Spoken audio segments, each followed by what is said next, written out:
सभी का स्वागत, सभी को प्रणाम। मालिक, शुरू कर रहे हैं हम लेसन नंबर 15 हमारा प्रोसीजरल कंप्लायंसेस, जिसमें बहुत सारे छोटे छोटे पार्ट हैं। तो ये रिवीजन सेशन आपको हेल्प करेगा फटाफट से रिवीजन करने में। मॉड्यूल बेस्ड स्टडीज है हमारी। मॉड्यूल में जो जो दिया पहले वो कवर करेंगे। सबसे पहला स्टेप है रजिस्ट्रेशन, जो कि फंडामेंटल है। बिना रजिस्ट्रेशन के तो हम किसी से भी ना रिटर्न भरवा पाएंगे, ना ही उससे टैक्स ले पाएंगे। तो ये मोस्ट फंडामेंटल है, सबसे इंपॉर्टेंट बात है भैया, है ना। अगर आप किसी को आइडेंटिफाई करना चाहते हो तो बिना रजिस्ट्रेशन के तो आइडेंटिफिकेशन पॉसिबल ही नहीं है, ना ही हम टैक्स ले पाएंगे। इंडिया चूंकि ऑनलाइन आ चुका है सभी चीज़ों पे, तो जीएसटी भी सब कुछ ऑनलाइन है, चाहे वो पेमेंट को लेके हो, चाहे वो रजिस्ट्रेशन को लेके। अलग अलग तरह के लेजर्स पेमेंट के लिए बनाए जाएंगे। रजिस्ट्रेशन के लिए सबसे पहले आपको दिया जाएगा एक यूनिक नंबर, ताकि आप अपना टैक्स का रिटर्न अपने यूनिक नंबर के आधार पर क्रेडिट लेना, इनवर्ट सप्लाई बताना, मतलब परचेज कितनी, ये सब बता पाओ। इंपॉर्टेंट सेक्शन 22 है। 3 अलग अलग लिमिट है रजिस्ट्रेशन की दोस्तों। उसके पहले हम ये देख लें कि आपका एग्रीगेट टर्नओवर का मतलब क्या है। एग्रीगेट टर्नओवर में ध्यान रखिएगा, सारी टैक्सेबल सप्लाई आएंगी, सबसे पहले सारी एग्जाम सप्लाई भी आएंगी, सारी जीरो रेटेड आएंगी, सारी एक्सपोर्ट सप्लाई आएंगी, इंटर स्टेट सप्लाई आएंगी। एग्रीगेट टर्नओवर देखना है ताकि हम समझ पाएं कि क्या लिमिट है जिसके ऊपर क्रॉस करने पे आपको रजिस्ट्रेशन कराना पड़ता है। तो एग्रीगेट टर्नओवर में ध्यान रखिएगा, all the taxable, all the exam, zero rated, inter state, सब कुछ आएगा। क्या शामिल नहीं है, does not include, inward supply outward नहीं हो सकती, वो टर्नओवर नहीं हो सकता। तो इनवर्ट सप्लाई जिसमें आप आरसीएम भरते हो, उसको आप कभी भी अपने टर्नओवर में काउंट नहीं करोगे, तो परचेज है। और कोई भी टैक्स शामिल नहीं होगा, ध्यान रखना। एग्रीगेट टर्नओवर में कोई भी जीएसटी शामिल मत करना। Registration her place of business का आप कराओ तो बहुत ही बढ़िया है। एग्रीगेट के साथ देखा जाएगा, एग्रीगेट देखा जाएगा आपकी 1 ब्रांच, 2 ब्रांच, 3 ब्रांच। तो क्यों ऐसा? क्योंकि उसमें लगता है आपका पेन नंबर, और आपका पेन नंबर लगता है तो हम जो भी देखेंगे वो आपकी, अगर 10 ब्रांचेस भी हैं तो उन सबका एग्रीगेट करके ही आपकी रजिस्ट्रेशन की लिमिट देखी जाएगी। ब्रांच टू ब्रांच देखी नहीं जाएगी, ओवरऑल देखी जाएगी। तो पेन नंबर जुड़ा हुआ है रजिस्ट्रेशन नंबर में, टोटल 15 डिजिट का होता है। ये एक आपका एमसीक्यू है, पेन बेस्ड रजिस्ट्रेशन है, ध्यान रखना, ये एमसीक्यू है आपका। 15 में शुरू के 2 स्टेट कोड होते हैं, नेक्स्ट 10 पैन के डिजिट हैं, आप जानते हैं। उसके बाद 13 डिजिट जो है वो असाइंड होता है ऑटोमेटिकली, डिफॉल्ट जेड है, और लास्ट डिजिट चेक कोड होगा। जितने रजिस्ट्रेशन आप ऑब्टेन करोगे वो यहाँ आ जाएगा, 2, 3, जो भी आपने एप्लीकेशन में लिखा होगा, इसलिए असाइन बेस्ड लिखा होगा। अभी 15 डिजिट का जो रजिस्ट्रेशन नंबर है, ये कैसे देखा जाएगा, ध्यान रखिएगा। अगर मिस्टर राम बिजनेसमैन है तो पेन बेस्ड होने के कारण ये जितने भी बिजनेसेस हैं इस पेन पे रजिस्टर्ड, जितनी भी ब्रांचेस हैं, जितने भी ऑफिस हैं, सबको एग्रीगेट करके देखा जाएगा। रजिस्ट्रेशन कराने के लिए सर लिमिट क्या है? सेक्शन 22 उसकी पहली लायबिलिटी बताता है। तो 3 सेक्शन इंपॉर्टेंट है जिसपे सबसे ज्यादा क्वेश्चन आते हैं, 22, 23 और 24। 22, 23 और 24 3 सेक्शन बहुत जरूरी है। पर्सन कौन कौन लायबल है रजिस्ट्रेशन के लिए, तो उन्होंने एक थ्रेशोल्ड लिमिट दे दी अपने लिए। 3 अलग अलग लिमिट है, एक है 10 लाख, एक है 20 लाख और एक है 40 लाख। सर ये गुड्स और सर्विस दोनों के लिए? हाँ, ये गुड्स और सर्विस दोनों के लिए है। 20 लाख की भी गुड्स और सर्विस दोनों के लिए है, लेकिन 40 लाख की लिमिट सिर्फ और सिर्फ गुड्स के लिए है। तो मुद्दा बचता है सर, क्या अलग अलग स्टेट गवर्नमेंट ने अलग अलग लिमिट्स यूज की? हाँ। सेंट्रल ने क्या ऑल ओवर इंडिया एक जैसी लिमिट दी? ना, हर एक के लिए आपको अलग अलग लिमिट दी गई। जैसे कि 10 लाख की लिमिट, 40 लाख की लिमिट और 20 लाख की लिमिट किस किस के लिए लाई है, देखते हैं। यहां से आप ये पैराग्राफ रोक सकते हैं क्योंकि आगे ये सब रिपीटेशन है। पर्सन लायबल फॉर रजिस्ट्रेशन में देखिए, कोई भी व्यक्ति जो स्टेट में रजिस्टर्ड होना चाहे, यूनियन टेरिटरी में रजिस्टर्ड होना चाहे, तो पहली लिमिट दी आपको 20 लाख की। फिर कुछ स्पेशल कैटेगरी स्टेट, ध्यान से देखिएगा, कॉन्स्टिट्यूशन ने 11 स्पेशल कैटेगरी स्टेट बताए। वापस से सुनना, कॉन्स्टिट्यूशन ने 11 स्पेशल कैटेगरी स्टेट बताए हैं, लेकिन for the purpose of, for what, for the purpose of registration there is only 4 special category state. सिर्फ 4 को, 11 में से सिर्फ 4 को स्पेशल माना है। तो कोई आपसे पूछे कितने स्पेशल स्टेट्स हैं, तो आप बोलना 11, लेकिन रजिस्ट्रेशन के लिए कितने माने गए हैं, तो हम बोलेंगे 4।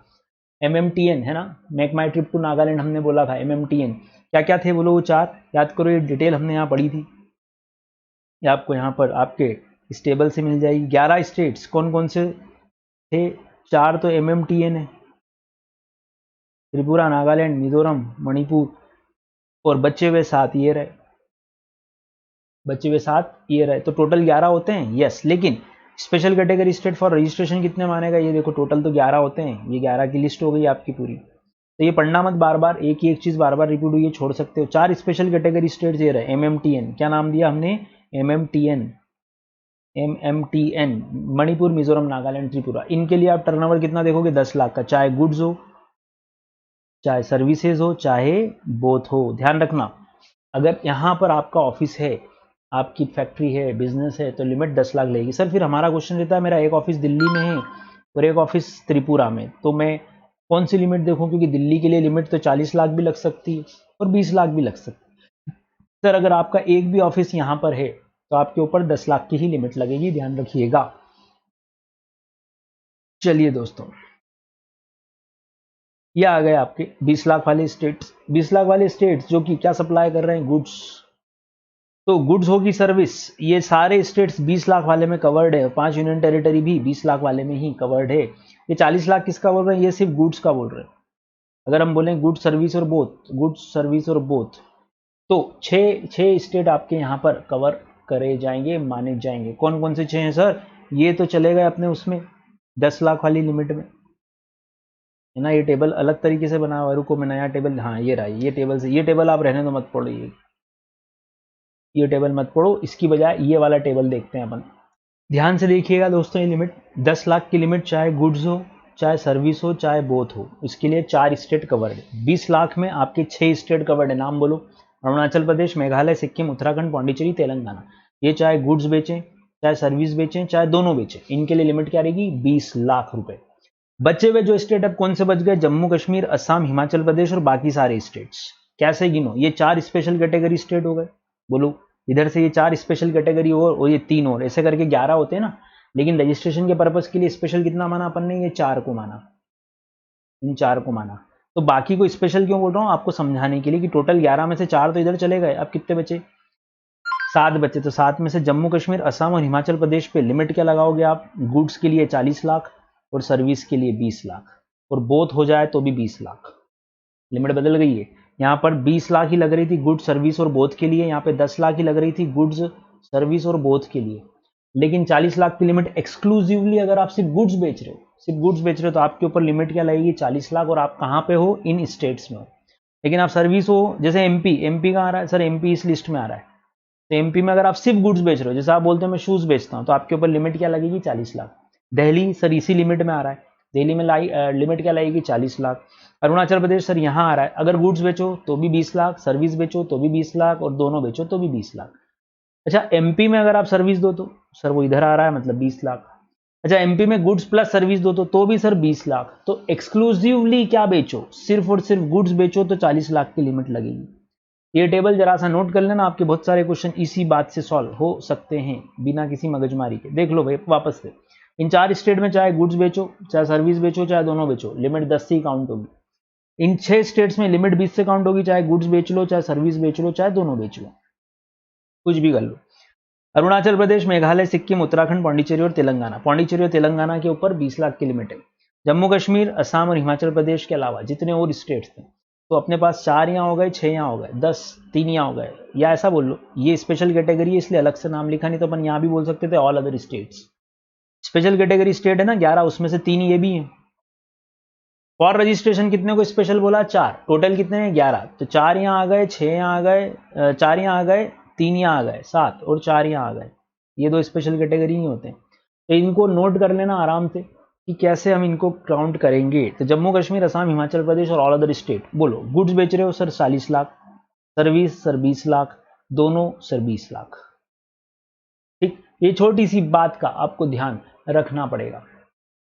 तो मालिक ये 3 लिमिट ध्यान रखिएगा, 20 लाख, 10 लाख और 40 लाख। तो इस पहले करना क्या है सर? सबसे पहले स्टेट ढूंढ लेना, स्टेट कौन सा है। इस पे स्टेट में 10 लाख की लिमिट लगेगी कि 20 लाख की, या 40 और 20 की, है ना, ऐसे ही बोलेंगे ना। यहाँ पर गुड्स सर्विस और बोथ है, यहाँ गुड्स सर्विस और बोथ है, यहाँ पर सिर्फ गुड्स है और यहाँ पर सर्विस या बोथ है। तो अगर आप एमपी में और सिर्फ गुड्स बेचते हो तो मैं 40 लाख की लिमिट लगाऊंगा।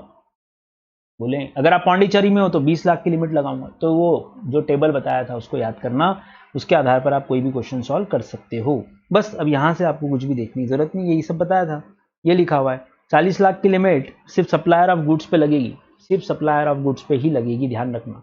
और इस 40 लाख को गिनते समय कभी भी जैसे एक व्यापारी है एक्स, ये क्या बेचता है? शूज। क्या बेचता है? शूज। कहाँ बैठा है? एमपी में। मैं बोल रहा हूँ एमपी में तो लिमिट कितनी? 40 लाख। मैं बोल देता त्रिपुरा में, तो लिमिट कितनी हो जाती है? 10 लाख। इसके ऊपर रजिस्ट्रेशन कराना है। आपका एग्रीगेट टर्नओवर, अगर आपका एग्रीगेट टर्नओवर प्रीसीडिंग ईयर में, प्रीसीडिंग फाइनेंशियल ईयर में 10 लाख, 20 लाख या 40 लाख से ज्यादा हो जाए तो आपको रजिस्ट्रेशन कंपलसरीली कराना है ना। बोलो भैया, है ना। और करंट ईयर में हो तो सर करंट ईयर में तो करंट में कराना, क्यों सर एग्जिस्टिंग की बात कर रहे हैं क्या आप? कैसे? देखो लास्ट ईयर आपने बिजनेस ओपन किया था 1920 के दौरान, पिछले साल का टर्नओवर आपका कितना रहा? मान लो पिछले साल का टर्नओवर आपका रहा 5 लाख रुपए, तो पिछले साल तो रजिस्ट्रेशन कराया ही नहीं होगा। पिछले साल ही अगर 25 लाख होता तो सर उसी समय रजिस्ट्रेशन हो गया, तो इस साल पूछते ही नहीं। लेकिन अगर आपका 2021 में बिजनेस ओपन हुआ और आपने अप्रैल से या मई से बिजनेस ओपन किया, तो जब आपका रजिस्ट्रेशन का लिमिट क्रॉस हो जाए यहाँ पर 10 लाख, तब रजिस्ट्रेशन कराने की जरूरत पड़ेगी। मान लो ये 10 अक्टूबर को लिमिट क्रॉस हुई तो अब करा लो, पिछले साल जरूरत थी नहीं थी, इसलिए मैंने पिछले साल वर्ड यूज किया कि पिछले साल करा लिया तो बात ही खत्म हो जाएगी, एक ही बार कराते हैं क्योंकि रजिस्ट्रेशन तो ओपन। फिर एग्रीगेट टर्नओवर देखना ड्यूरिंग द ईयर 2021 का अगर क्वेश्चन आ जा रहा बोले कि भाई उसने मई में बिजनेस खोला और उसका 15 अक्टूबर को लिमिट क्रॉस हुआ, कहाँ पर? एमपी में। कितना लगेगा शूज के लिए? 40 लाख एमपी में, तो गुड्स के लिए एक्सक्लूसिवली गुड्स, तो यहां से वो रजिस्ट्रेशन कराएगा with in 30 days, with in 30 days, 30 दिनों के अंदर उसको रजिस्ट्रेशन कराने की जरूरत पड़ेगी। ठीक, चलो मालिक। अब आती है बात कि अगर हम इस 40 लाख की लिमिट की बात कर रहे हैं तो इसमें क्या काउंट नहीं होगा, या 10 लाख की लिमिट की बात करें या 20 लाख की लिमिट की बात करें तो क्या काउंट मत करना। ये देखो, अगर आपने बिजनेसमैन के तौर पर किसी को लोन दिया, बिजनेसमैन हूं मैंने किसी को लोन दिया, मेरे डेटर को ही लोन दिया, बदले में मुझे क्या देगा? इंटरेस्ट। तो बेसिकली इंटरेस्ट लेना सप्लाई ऑफ सर्विस में आ सकता है। सप्लाई ऑफ सर्विस में आता है तो फिर अपने लिए ये प्रॉब्लम हो जाएगी कि अपन गुड्स के साथ, मैं शूज बेच रहा था वैसे तो मैं वैसे क्या बोल रहा था, मैं क्या बेच रहा हूँ? गुड्स। अब मैंने इसी बीच किसी को लोन दे दिया तो बदले में क्या देगा? सर इंटरेस्ट देगा। तो ये इंटरेस्ट भी इनकम है मेरी, हाँ P&L में आएगा, बिल्कुल आएगा, सेल आता है वैसे इंटरेस्ट भी आएगा सर। तो क्या इसको एग्रीगेट टर्नओवर में काउंट करके देखना है? ना। तो पहली बात, इस इंटरेस्ट को टोटल में काउंट मत करना, एग्रीगेट टर्नओवर मत बढ़ाना इससे। दूसरी बात, इस इंटरेस्ट को देने के कारण वैसे देखा जाए तो आप क्या सप्लाई कर रहे हो मालूम है? आप सर्विस सप्लाई कर रहे हो, इसको सर्विस माना जाता है, लोन्स देना, एडवांसेस देने को। तो फिर तो लफड़ा हो गया सर, क्या मैं इसको गुड्स से बाहर करके बोथ में लूं? ये बेचारा राम जो है बेच तो शूज रहा था, लेकिन इसने गलती से एक लोन भी दे दिया और इंटरेस्ट आ गया। इंटरेस्ट आ गया तो क्या बोलेंगे अपन? सर ये तो सर्विस भी दे रहा है। तो क्या इसको काउंटिंग में ले? ना, इसको ना टर्नओवर के लिए काउंटिंग में लोगे, ना ही हम ये मानेंगे कि वो सर्विस दे रहा है, भले ही वो दे सर्विस ही रहा, हम तो मानेंगे वो गुड्स ही दे रहा है। तो देखो इसीलिए क्या लिखा है यहाँ, क्लियरली क्या लिखा है? For the purpose of this subsection a person is considered to engage in supply of goods, माना यही जाएगा कि वो गुड्स ही सप्लाई कर रहा है, इवन इफ वो कुछ सर्विसेज सप्लाई कर रहा है। कौन सी? जिसमें वो किसी को डिपॉजिट, लोन या एडवांस देता है और बदले में इंटरेस्ट या डिस्काउंट लेता है। बोले मालिक, तो इस सबसेक्शन के लिए अभी भी माना तो क्या जाएगा? जैसे कि वो सर्विस नहीं दे रहा, बोथ नहीं दे रहा, अभी भी गुड्स ही बेच रहा। तो अगर कोई व्यापारी, कोई बिजनेसमैन अपने को बीच में एक ट्रांजेक्शन ये लोन का भी कर लेता है तो कोई टेंशन वाली बात नहीं है, इसको सर्विस काउंट हम नहीं करेंगे और टर्नओवर में भी काउंट हम नहीं करेंगे। ठीक, चलिए। अगर किसी का बिजनेस सक्सेस हुआ, फादर की डेथ हुई, सन को गया, एक्स लिमिटेड खत्म हो गई, वाई लिमिटेड में मर्ज हो गई, अमलगमेंट हो गई, तो क्या करेंगे? तो अगर कोई ट्रांसफर होता है बिजनेस का, चाहे सक्सेशन से हो, चाहे आपने खुद नहीं सेल कर दिया हो, तो क्या करेंगे? आपका रजिस्ट्रेशन कैंसिल करवाना पड़ेगा और ट्रांसफरी को नया रजिस्ट्रेशन ऑब्टेन करना पड़ेगा, करना ही पड़ेगा। फादर का पेन लगा हुआ था ना उसमें, अब सन का पेन लगना चाहिए। परमानेंट अकाउंट नंबर फादर का था, फादर की डेथ हो गई, बिजनेस सन कैरी कर रहा है, तो सन का परमानेंट अकाउंट नंबर लगेगा और उसको नया रजिस्ट्रेशन ऑब्टेन करना पड़ेगा। ऐसा कैसी अमलगमेशन में होगा, डीमर्जर में होगा। तो जो ट्रांसफर ही है वो अपना रजिस्ट्रेशन करवाए, बोलो भैया, और जो ट्रांसफर है वो अपना रजिस्ट्रेशन कैंसिल करवा दे, है ना।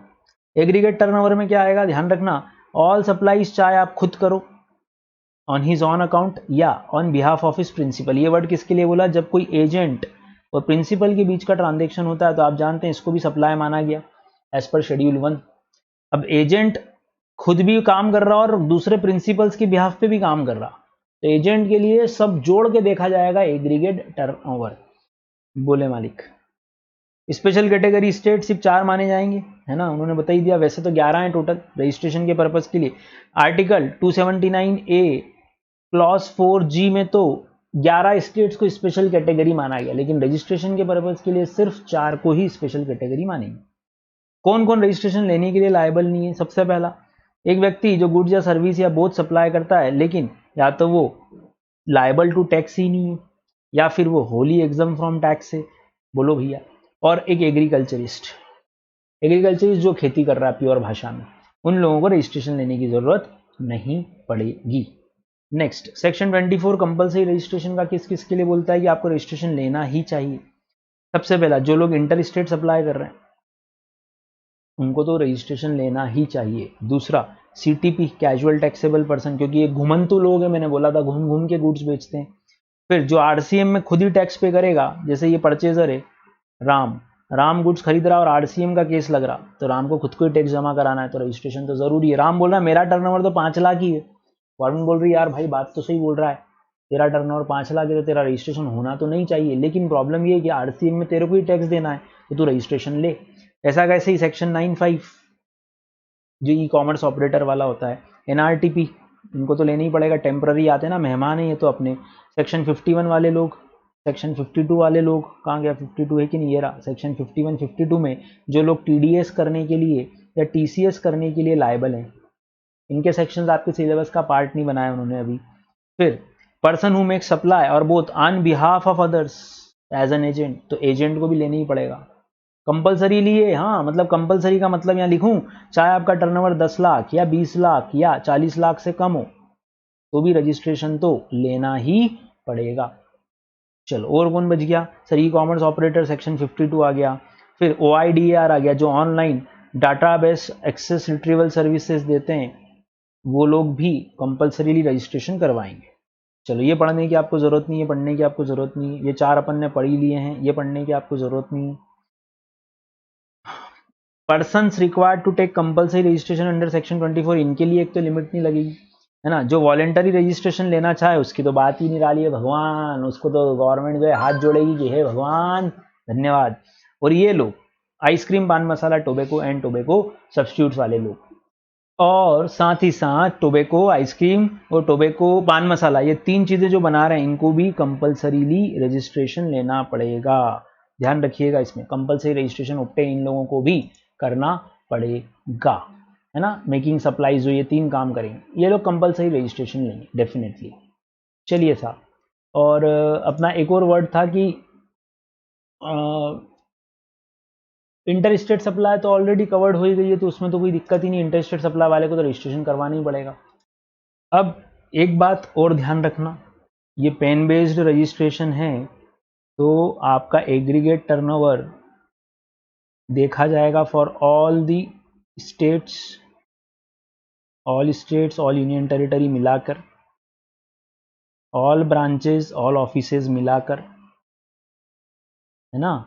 और एग्रीगेट टर्नओवर में ये भी ध्यान रखना कि अगर आप सपोज एक तरफ तो किराने की दुकान चला रहे हो और एक तरफ लीकर की, तो किराने पे जीएसटी लग सकता है, लीकर पे तो जीएसटी नहीं लगता। लेकिन अपने लिए एग्रीगेट टर्नओवर में बोलो, उनने कौन सी सप्लाई बोला, ऑल, चाहे वो एग्जम्प्ट हो चाहे वो नॉन टैक्सेबल हो, सब आपको ऐड करके देखना है, 10 लाख 20 लाख और 40 लाख की लिमिट। तो ध्यान रखना एग्रीगेट टर्नओवर में ये भी कवर होगा, नॉन टैक्सेबल भी। तो सपोज मेरे किराने का टर्नओवर 34 लाख है और शराब का 8 लाख है, बताओ, और मैं कहाँ बैठा हूँ, एमपी में, बताओ क्या मेरे को रजिस्ट्रेशन लेना पड़ेगा? यस, लेना पड़ेगा, क्योंकि ये 40 लाख क्रॉस हो गया है।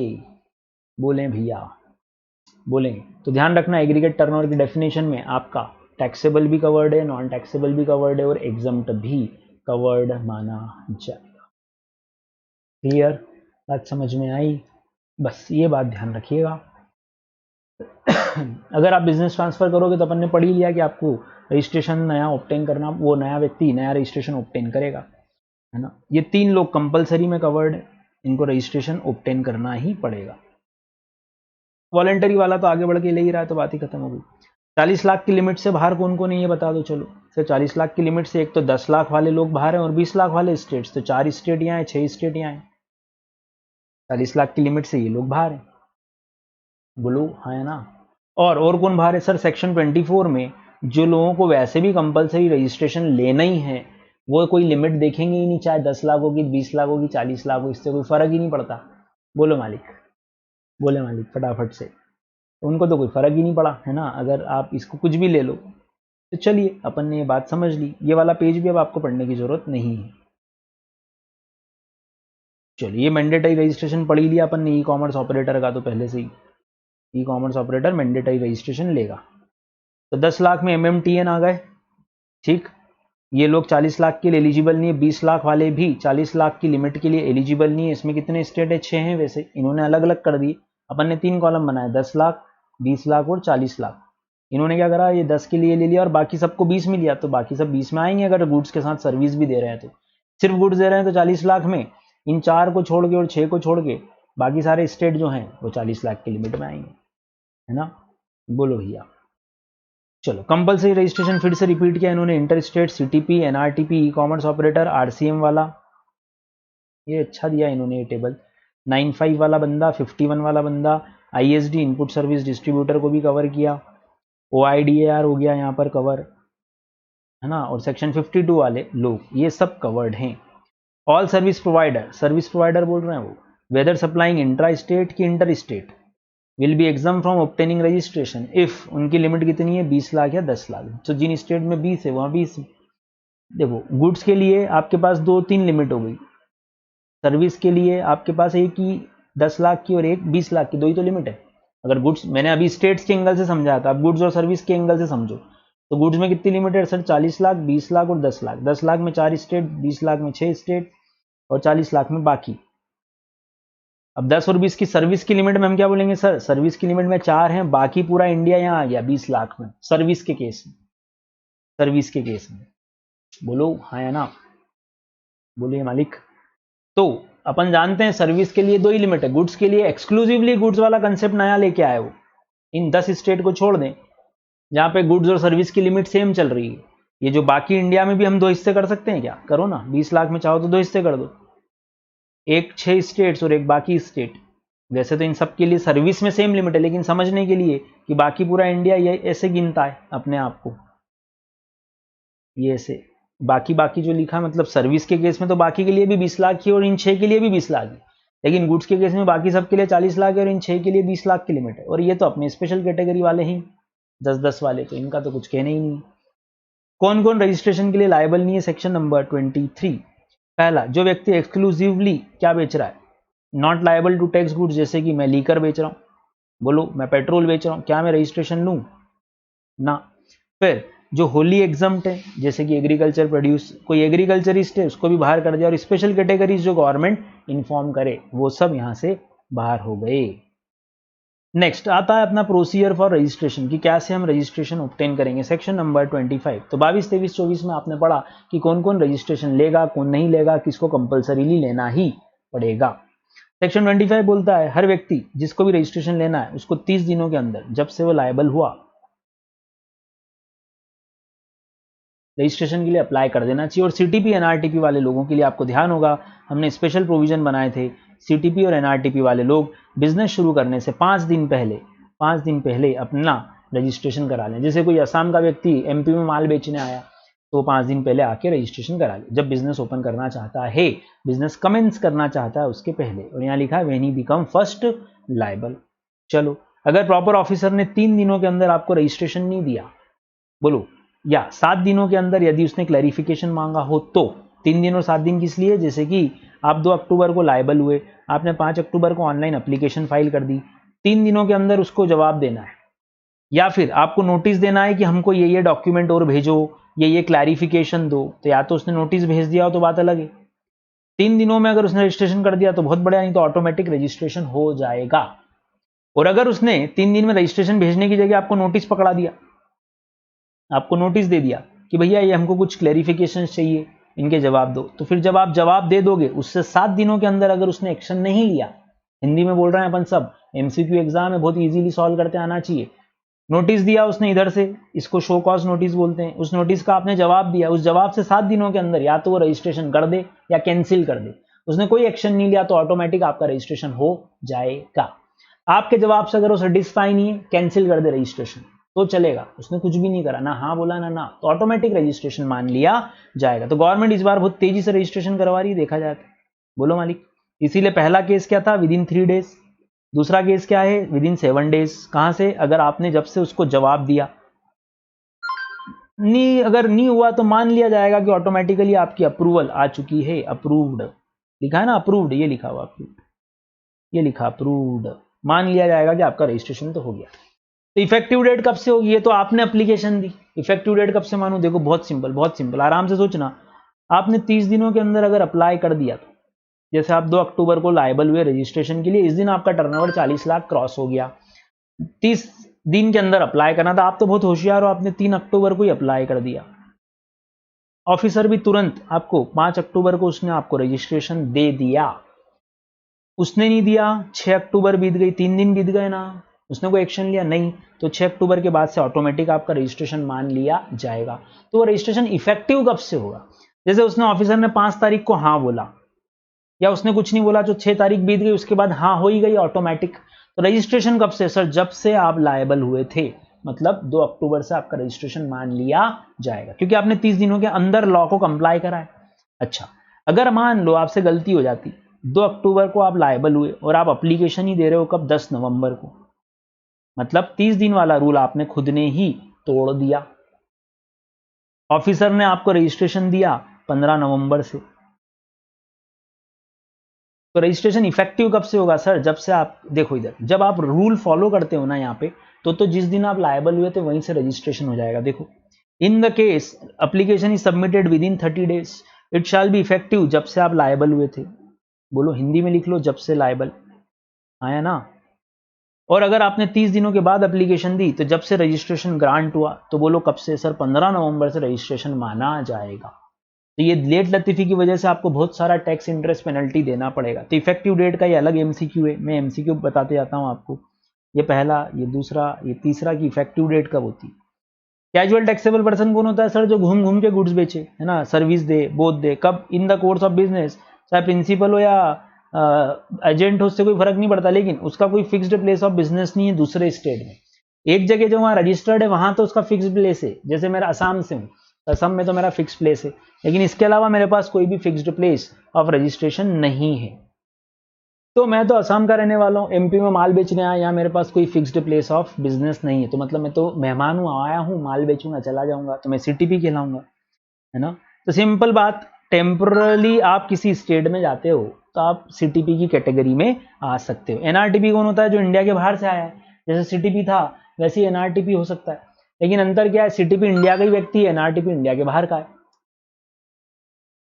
एनआरटीपी बाहर का व्यक्ति है, सेक्शन 277 है इसका, इसका 220 है। बोलो क्या करना है इसका, सर ये व्यक्ति भी गुड्स या सर्विस सप्लाई करेगा, लेकिन उसका इंडिया में ही कोई रेसिडेंस नहीं है। इसका मतलब आने से पहले वो बेसिकली बाहर से आया है और यहाँ टेम्पररी आया है, जैसे कोई पेरिस से मुंबई आया डायमंड बेचने। तो ये इफेक्टिव डेट ऑफ रजिस्ट्रेशन का टेबल बहुत बढ़िया दिया हुआ है। चलिए मालिक, अब अगला क्वेश्चन है कितने रजिस्ट्रेशन, तो देखो मैं बोल रहा हूँ एक स्टेट आप चाहो तो मल्टीपल रजिस्ट्रेशन ले लो, एक स्टेट आप चाहो तो एक ही रजिस्ट्रेशन ले लो, एज पर यूर विश। मेरे एमपी में 3 ऑफिस है, इंदौर, भोपाल, देवास, मैं चाहूँ तो 3 अलग अलग रजिस्ट्रेशन ले लूँ। 3 रजिस्ट्रेशन लूंगा तो उन तीनों को अलग अलग डिस्टिंक्ट पर्सन माना जाएगा। मैंने सोचा यार एमपी में हूँ, क्या करूंगा 3 रजिस्ट्रेशन लेके, कोई बात नहीं, एक रजिस्ट्रेशन ले लो। ये एक एमसीक्यू और हो गया आपके लिए, 1 स्टेट 1 रजिस्ट्रेशन, बोलो भैया, है ना। तो कितने एमसीक्यू हो गए, आपका 4th पॉइंट, या आपका 5th पॉइंट, या आपका 6th पॉइंट जो मैं समझाने जा रहा हूँ, ध्यान से सुनना। आप जानते हैं पीथमपुर एसईजेड है, और मेरी पीथमपुर में भी एक फैक्ट्री है और मेरी इंदौर में भी एक फैक्ट्री है। व्यक्ति में ही हूँ, सीए चेतन मंत्री, दो जगह बिजनेस कर रहा है, एक एसईजेड एरिया में और एक आउटसाइड दी एसईजेड, जिसको हम क्या बोलते हैं, डीटीए, डोमेस्टिक टैरिफ एरिया। अब क्या करें साहब, तो गवर्नमेंट ने बोला रुको रुको, भले ही व्यक्ति एक है राम, व्यक्ति एक है चेतन मंत्री, लेकिन ये चूंकि स्पेशल दर्जा मिला हुआ है ना इसको, तो इसका सेपरेट रजिस्ट्रेशन लेना पड़ेगा और इसका सेपरेट रजिस्ट्रेशन लेना पड़ेगा, आपको 2 रजिस्ट्रेशन लेने पड़ जाएंगे। आप बोलोगे सर ये तो एमपी के एमपी में ही है, गवर्नमेंट बोल रही है हाँ, तो भी 2 लेने पड़ जाएंगे। आप बोलोगे सर ये तो राम का ही है, दोनों ही बिजनेस एक ही पैन वाले का, तो भी हम बोलेंगे 2 रजिस्ट्रेशन सेपरेट ऑब्टेन करना पड़ेंगे, क्योंकि ये कहाँ बैठा हुआ है, एसीजेड में बैठा हुआ है। ये हो गया आपका मालिक 4th 5th और 6th में यहाँ लिख देता हूँ, भली 4th पैराग्राफ यहाँ पे आ गया, ये 4th और 5th एक साथ आ गए यहाँ पे, ये हो गया आपका 6th। तो एसईजेड का रजिस्ट्रेशन आपको सेपरेट लेना पड़ेगा, ये लिखा हुआ है separate registration to be obtain.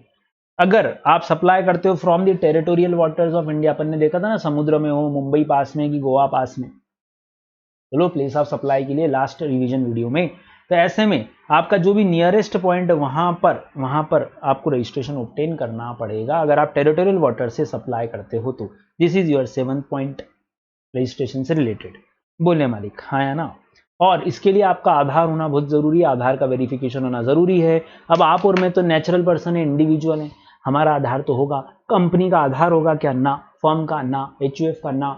तो सर कंपनी के लिए कंपनी का एमडी, फर्म के लिए फर्म का पार्टनर, एचयूएफ के लिए एचयूएफ का कर्ता आधार नंबर सबमिट करेगा, ये ध्यान रखना है ना। आधार नहीं हो तो मैंने लिखा ये दूसरा कुछ दो, आधार नंबर नहीं ठीक है दूसरा कोई डॉक्यूमेंट दो जैसे कि ड्राइविंग लाइसेंस। बोलो मालिक, है ना। अगर आपने अपना आधार वेरिफिकेशन नहीं करवाया तो आपका रजिस्ट्रेशन इनवैलिड हो जाएगा। तो हिंदी में कहानी को ध्यान रखना मालिक, अगर आपने अपना रजिस्ट्रेशन नहीं कराया तो 25(6) से बोलता है आपका रजिस्ट्रेशन इनवैलिड हो जाएगा। और ये तो थे पुराने बिजनेसमैन, अब तो जो भी रजिस्ट्रेशन हो रहा है बिना आधार वेरिफिकेशन के हो ही नहीं रहे। अब तो बिना आधार वेरिफिकेशन के हो ही नहीं रहे ना। आधार दो, आधार नहीं है तो कोई और अल्टरनेटिव मीन्स दो, कोई और डॉक्यूमेंट सबमिट करो आइडेंटिफिकेशन का। बोले भैया, है ना। और एक और खास बात जोड़ दी उन्होंने कि अगर आपके पास आप बोलते हो कि ऑथेंटिकेट करवाओ आधार, आप बोल रहे हो आधार असाइन नहीं है मेरे पास, आधार नहीं है, तो ऑफिसर आपकी प्लेस को जहां आपकी दुकान है उसको विजिट करेगा, उसको फिजिकली वेरीफाई करेगा, नॉट लेटर देन 60 डेज, 60 दिनों के अंदर। तो आप बोल देते हो मालिक मेरे पास आधार नहीं है, मैं बोलता हूँ रुक जा मैं आ रहा हूँ, मैं ऑफिसर हूँ, मैं बोलता हूँ आपकी दुकान विजिट करूंगा, मैं चेक करूंगा आप सचमुच आपकी दुकान है कि फर्जी रजिस्ट्रेशन नंबर तो नहीं ले रहे हो आप हमसे। मैं आपके आऊंगा विद इन 60 डेज, ये एक एमसीक्यू है। फोटो वोटो खींचूंगा, चाय वाय पीऊंगा ना, चाय पीऊंगा ना, कॉफी लूंगा, चाय लूंगा, नाश्ता भी लूंगा। अच्छा इतना ही बस, पैसे की बात नहीं करते अपन, है ना, रिश्वत की बात छोड़ते हैं।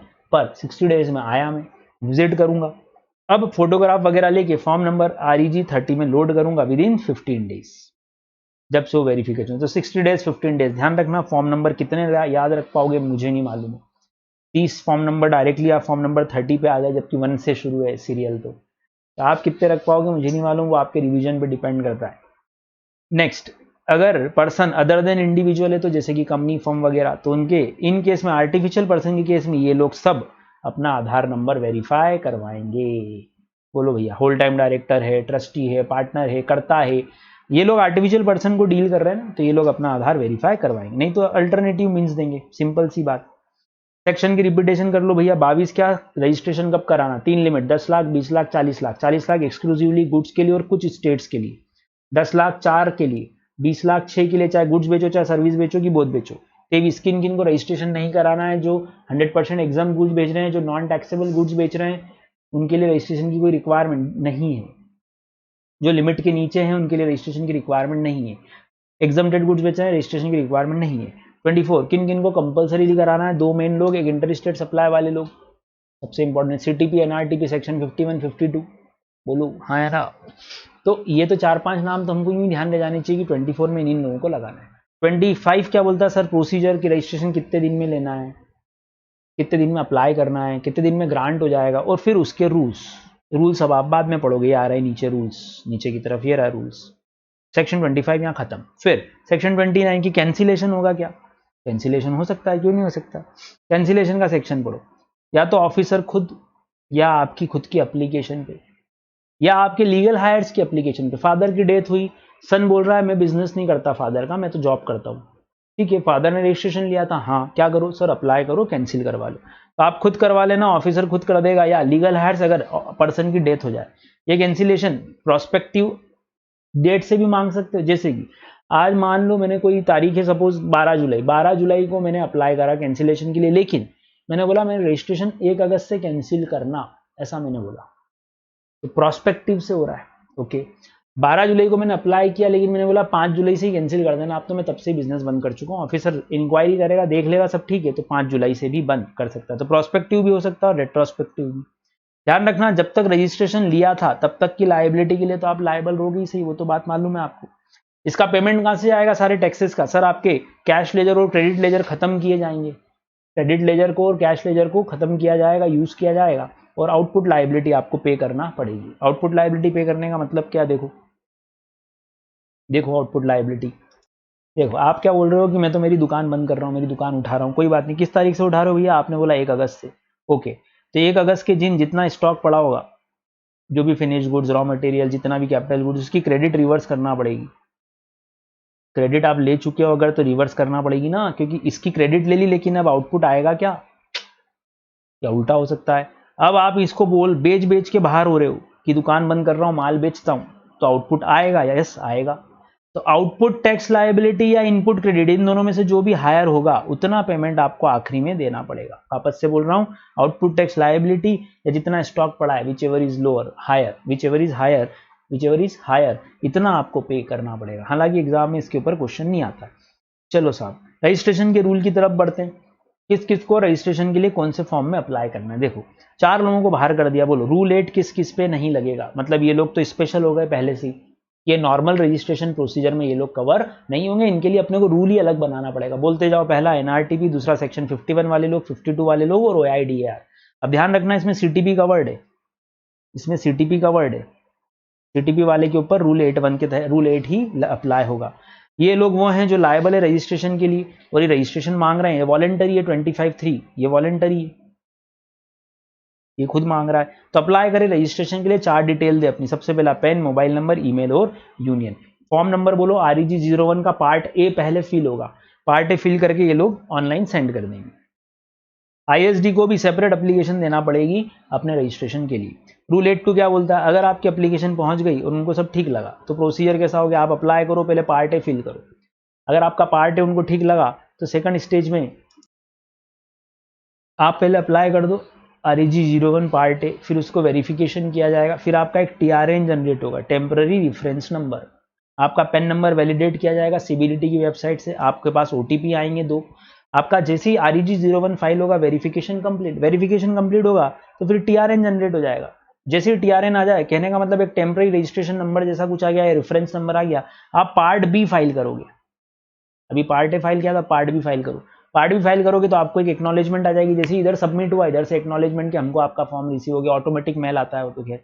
और ये सब होते से ही आपका रजिस्ट्रेशन की प्रोसेस आगे बढ़ेगी। तो देखो क्या लिखा है, REG 01 से आपको टेम्पररी रेफरेंस नंबर जनरेट होगा, ये हो जाए तो आप पार्ट बी फाइल कर देना। पार्ट बी फाइल करोगे तो एक्नॉलेजमेंट रिसीव हो जाएगा। तो ये हो गया रूल 8(4), 8(5), 8(6) पढ़ते।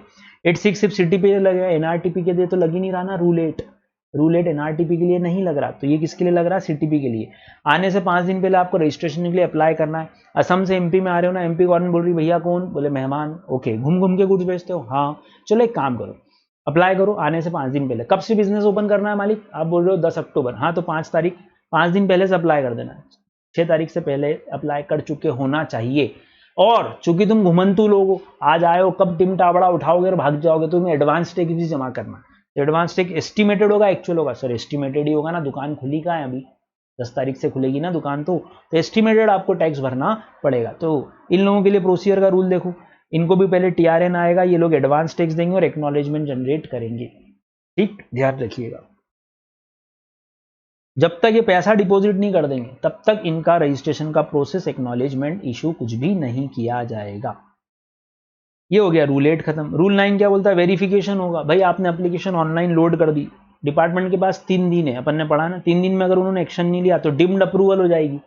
3 दिन वो चेक कर ले, तो वो 3 दिन के अंदर अंदर आपका सब कुछ चेक करेंगे। अगर आपने आधार वेरिफिकेशन नहीं कराया तो फिर 3 दिन वाली कंडीशन अप्लाई नहीं होगी। ये प्रोविजो बोलता है, प्रोवाइडेड डेट बोल रहे हैं ना अपन, देखो प्रोवाइडेड डेट बोल रहे हैं, मतलब ये प्रोविजो बोलता है यहाँ पे कि 2560 वाले लोगों को छोड़ दो, तो अगर उन्होंने आधार वेरिफिकेशन नहीं कराया तो फिर उनकी जगह का फिजिकल वेरिफिकेशन होगा 60 दिन में। वेरिफिकेशन से 15 दिन के अंदर REG 30 में वो वेरिफिकेशन की एप्लीकेशन और रिपोर्ट सबमिट होगी, है ना, रिपोर्ट सबमिट हो जाएगी। ये बात हम देख चुके हैं। चलो, अब प्रॉपर ऑफिसर क्या एक्शन लेगा मालिक, 2 एक्शन लेगा, ध्यान से सुनो। प्रॉपर ऑफिसर या तो आपको 3 दिनों के अंदर आपकी एप्लीकेशन एक्सेप्ट कर लेगा, वेरी गुड, बधाई हो, रजिस्ट्रेशन हो गया। दूसरा, उसको डिफिशियंसी लगी, उसने लेटर डाला क्लैरिफिकेशन के लिए, मान लीजिए 3-4 बातें आपकी समझ नहीं पड़ी, तो REG 03 में वो नोटिस इशू कर देगा इन 3 वर्किंग डेज। ये सारे डायग्राम हमने क्लास में बनाए हैं, in 3 working days from date of application. ठीक, 3 दिनों के अंदर नहीं करेगा तो ऑटोमेटिक अप्रूवल हो जाएगी, तो उसने 3 दिन में नोटिस इशू कर दिया। नोटिस के रिसिप्ट से 7 दिन मिलेंगे आपको, आप 7 दिन में जवाब दो, फर्निश इन्फॉर्मेशन, आप जवाब दो जब भी नोटिस हाथ में आया उसके 7 दिन। फिर आपका जवाब या तो सेटिस्फैक्ट्री लगेगा उसको कि ठीक है सब बढ़िया, तो रजिस्ट्रेशन दे दो कितने दिनों के अंदर, 7 दिन के अंदर, REG 04 में। तो REG 03 में नोटिस गया, बोलो अगर वो सेटिस्फाई नहीं है तो आपकी एप्लीकेशन रिजेक्ट मार देगा, पर रिजेक्शन से पहले एक बार रीजन जरूर देगा और फॉर्म नंबर होगा REG 05। बोलो भैया, तो REG 03 का है, नोटिस का है। आप इंफॉर्मेशन किस में फाइल करोगे, REG 04 में। वो रिजेक्शन किस में करेगा, REG 05 में। बोले मालिक, बोले मालिक, क्या वो आपसे करेक्टनेस क्लैरिफिकेशन कुछ भी मांग सकता है? Yes yes yes. लेकिन कौन सी इंफॉर्मेशन नहीं मांगना चाहिए उसको? यार पार्ट ए की इंफॉर्मेशन के बाद ही पार्ट बी की इंफॉर्मेशन मांगी जाती है। पार्ट ए की इंफॉर्मेशन पे अब ऑब्जेक्शन लेंगे क्या कि तेरा पेन नंबर गलत है? ना ना ना, वो क्लैरिफिकेशन अब नहीं हो सकता, वो तो पहले होना चाहिए था। चलिए दोस्तों, ये पूरी कहानी यहां तक की हमने इस डायग्राम में खत्म कर दी। बोले अगर ऑफिसर ने इन 3 दिनों में एक्शन नहीं लिया, कौन से, ये वाले में, या उसने जवाब दिया उसके 7 दिनों में एक्शन नहीं लिया, तो ऑटोमेटिक अप्रूवल हो जाएगा। ये बात आप ऑलरेडी मुझसे आगे पढ़ चुके हैं, लिखा है। नॉर्मल में 3 दिन, नोटिस के केस में 7 दिन बीत गए, तो 3 दिन के अंदर ऑटोमेटिकली रजिस्ट्रेशन इशू हो जाएगा 06 में, REG 06 में। बोले भैया, ये पूरा डायग्राम दिया हुआ है यहाँ पे। तो ये डायग्राम बहुत जबरदस्त है, इतने से डायग्राम से पूरा पेज खत्म हो जाता है अपना। चलो नेक्स्ट, अब क्या होगा, सब रजिस्ट्रेशन नंबर आ गया, कौन सा फॉर्म में, REG 06। REG 06 में रजिस्ट्रेशन नंबर दे दो, अब उसको सर्टिफिकेट इशू कर दो। तो where the application under rule 9 जो हमने पीछे देखा, अगर अप्रूव हो जाती है, अप्रूव्ड या deemed approved, registration certificate REG 06 में, जिसमें दो बातें बतानी, PPOB और APOB। PPOB principal place of business, APOB additional place of business, आपको समझाना है। तो आपके ये सर्टिफिकेट ऑफ रजिस्ट्रेशन इशू कर दिए जाएंगे अगर आपकी एप्लीकेशन अप्रूव कर दी गई है तो।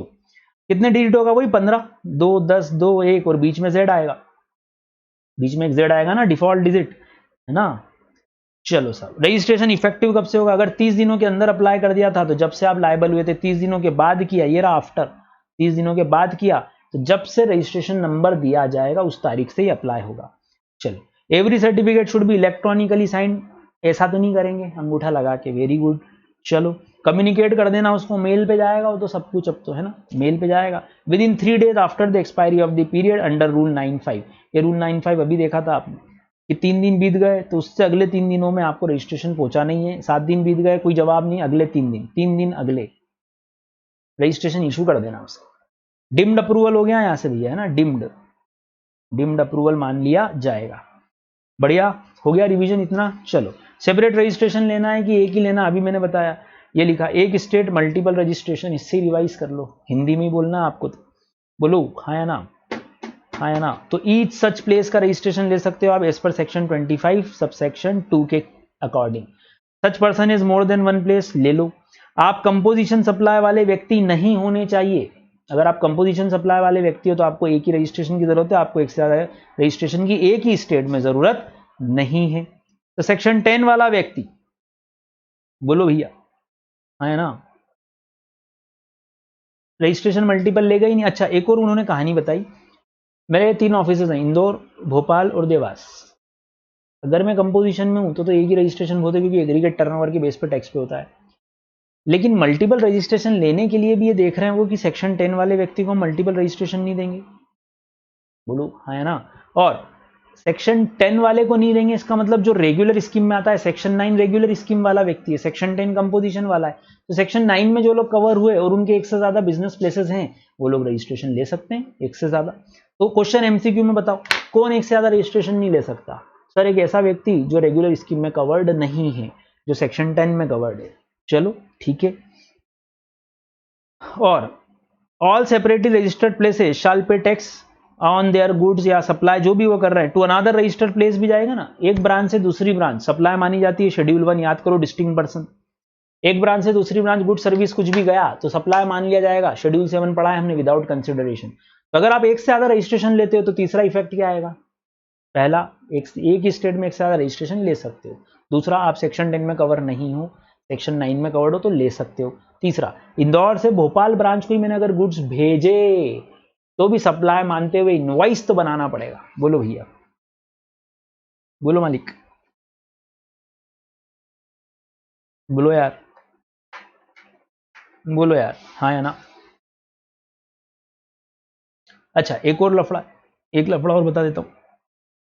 अगर आप बोलते हो कि मैं सेक्शन 9 में कवर्ड हूँ, मेरी एक से ज़्यादा प्लेसेस है, तो आप 3 रजिस्ट्रेशन ले लो, ब्रांच 1, ब्रांच 2, ब्रांच 3 के। सेक्शन 10 में कवर्ड हो तो एक ही लो ना, काय को ले रहे हो 3? आप बोल रहे हो नहीं मैं तो 3 लूंगा, ले चलो 3 लो, चलेगा। लेकिन आप ऐसा नहीं कर सकते कि मैं इस वाली ब्रांच के लिए तो रजिस्ट्रेशन लूंगा और इस वाली ब्रांच के लिए सेक्शन 10 ऑप्ट करूंगा। आप जानते हो आप जो भी ट्रीटमेंट करोगे एक जैसा करना पड़ेगा। आप ऐसा नहीं बोल सकते कि इंदौर ब्रांच पे मैं कंपोजिशन स्कीम ले लूंगा और भोपाल देवास ब्रांच पे रेगुलर स्कीम रखूंगा। अगर आपने किसी भी एक ब्रांच के लिए सेक्शन 10 ऑप्ट किया तो आप सेक्शन 9 से बाहर हो जाओगे। तो फिर आप मल्टीपल रजिस्ट्रेशन लेना भी चाहो तो फिर कंपोजिशन स्कीम में लेना, इसमें मत लेना।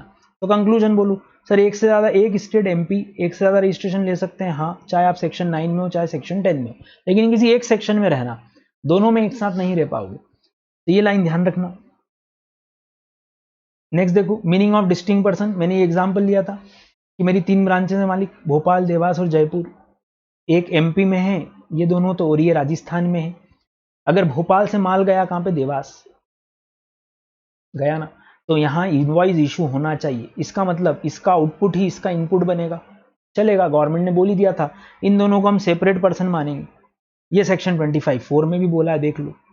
इन दोनों को डिस्टिंक्ट पर्सन माना जाएगा, भले ही ये एक ही स्टेट में हो या एक से ज्यादा स्टेट में हो, माना डिस्टिंक्ट पर्सन जाएगा। और शेड्यूल 1 लग जाएगा कि विदाउट कंसिडरेशन भी अगर एक ब्रांच से दूसरी ब्रांच पे कोई गुड्स गया तो हम तो इसको सप्लाई मानेंगे, और अगर इनका रजिस्ट्रेशन है तो इनको इनवॉइस इशू करना पड़ेगी, और एक का आउटपुट ही दूसरे का इनपुट बनेगा। क्लियर? तो देखो यहाँ ये समझाया 25(4) में। एक से ज्यादा रजिस्ट्रेशन है आपके पास, हाँ, चाहे एक स्टेट में हो चाहे एक से ज्यादा, इन सबको डिस्टिंक्ट पर्सन मान लिया जाएगा। अच्छा ठीक है साहब, क्या ऐसा हो पाएगा कि देवास और जयपुर बोल रहे हैं हम लोग सेक्शन 9 ऑप्ट करेंगे यहाँ तो, लेकिन भोपाल ब्रांच के लिए सेक्शन 10 ऑप्ट कर लो? नहीं हो पाएगा। पेन एक ही है ना, हाँ, तो या तो आप सेक्शन 9 में कवर हो जाओ या सेक्शन 10 में, मतलब रेगुलर स्कीम में हो जाओ यहां पर, या कंपोजिशन स्कीम में हो जाओ। दोनों सेक्शन एक साथ कैसे ले सकते हो यार, बोलो मालिक। तो 25(4) और 25(5) क्या बोलते हैं कि each such place will be treated as distinct person, हर एक प्लेस को अलग अलग माना जाएगा। दूसरा केस, यहाँ 25(4) में 2 ट्रांजेक्शन जो हो रहे थे वो रजिस्टर्ड टू रजिस्टर्ड पे हो रहे थे, देख लो, ये भी रजिस्टर्ड, ये भी रजिस्टर्ड, ये भी रजिस्टर्ड। तो 25(4) में अपन ने इनको डिस्टिंक्ट माना। अब ध्यान से सुनो, भोपाल और देवास तो बेच रहे हैं मान लो अपने किराने का सामान, लेकिन जयपुर ब्रांच बेच रही है क्या? पेट्रोल। क्या इसने रजिस्ट्रेशन लेना चाहिए? जरूरत है? राजस्थान में लिया होगा, क्यों लेंगी? राजस्थान में लेंगे ही नहीं। गवर्नमेंट बोल रही, राजस्थान गवर्नमेंट, ए तू रजिस्ट्रेशन लेना, ये बोलेगा मैं तो नॉन टैक्सेबल बेच रहा हूं, मैं क्यों रजिस्ट्रेशन लूं? बात तो सही है। अब पर मेरा कहना है कि भोपाल ब्रांच से अगर यहाँ कोई गुड्स गया तो एक ब्रांच रजिस्टर्ड है और एक अनरजिस्टर्ड है, अब क्या करें? तो 25(5) बोलता है कि रजिस्टर्ड टू अनरजिस्टर्ड अगर कोई भी गुड्स आना जाना हुआ तो इन दोनों को भी डिस्टिंक्ट पर्सन माना जाएगा। तो 25(4) और 5 ने तो बहुत छोटी सी बात बोली कि क्रेडिट चेन कंटिन्यू रहेगी। देखो ना, इसका आउटपुट इसका इनपुट है, तो एक ब्रांच से दूसरी ब्रांच भी जाए तो गवर्नमेंट ने जीएसटी में क्या नया रूल फंसा दिया? जीएसटी में रूल फंसाया कि हम क्रेडिट चेन नहीं टूटने देंगे। पहले हम बोलते हिंदी में, तो आज भी हम क्या बोल रहे हैं, मैं अपनी एक ब्रांच से दूसरी ब्रांच को माल भेज रहा हूं, बेच रहा हूं नहीं। लेकिन गवर्नमेंट तो बोल रही है सप्लाई मानेंगे हम, आपको जीएसटी वाला बिल बनाना पड़ेगा। मैं बोल रहा हूं पर मैं तो मेरी ब्रांच से, तो गवर्नमेंट बोल रही है हाँ तो आउटपुट लगाओ यहाँ पे वैल्यू प्लस जीएसटी, या आउटपुट टैक्स है तो इसी की देवास वाले के लिए यही वाला जीएसटी क्या हो जाएगा? Input tax. गवर्नमेंट बोल रही तेरे को क्या तकलीफ है, अब टैक्स बार बार लग रहा क्या? मैं बोल रहा नहीं, कोई तकलीफ नहीं, बढ़िया बोल रहे हो आप, सही बोल रहे हो। अगर एक ऑफिस सेक्शन 10 ऑप्ट करेगा तो बाकी ऑफिसेज भी किस में आ जाएंगे? सेक्शन 10 में अपने आप आ जाएंगे। अगर एक ऑफिस इन एलिजिबल तो बाकी सब भी इन एलिजिबल हो जाएंगे। और एक नया रूल जुड़ा था, रूल 10A, जिसमें आपको बैंक डिटेल्स देनी है विद इन 45 डेज। बोलो भैया, जिसमें आपको बैंक डिटेल्स देनी है विद इन 45 डेज, ध्यान रखिएगा। टैक्स पेयर जिसके पास ऑप्शन है कि बैंक अकाउंट डिटेल्स दे, कब? From the date of grant of registration या grant of furnishing, date of furnishing return which is earlier. तो देखो 2 अक्टूबर को आपने अप्लाई किया, 2 अक्टूबर को आप लायबल हुए, 3 अक्टूबर को आपने अप्लाई किया, 5 अक्टूबर को आपका रजिस्ट्रेशन आ गया। ओके, तो बैंक डिटेल फर्निश करो कितने दिन में? जब से रजिस्ट्रेशन आया, ये लिखा हुआ है।